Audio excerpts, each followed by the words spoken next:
Hello everyone, today I will show you how to add a sticky note comments on your PDF file using Wondershare PDF element. Open your PDF file with Wondershare PDF element and click on this comment option, and here you will find this sticky note comment option and click here and put anywhere or your selected location and this sticky note. Now insert it. Now double click on this sticky note and here type your text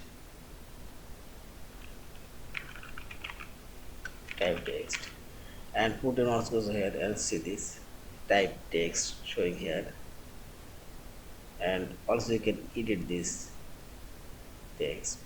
You can change this text color here, appearance, sticky note appearance, also you can say and see this and make it yellow.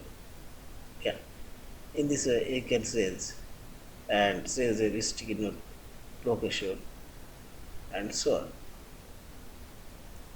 And finally select this file option, save or save as a PDF file.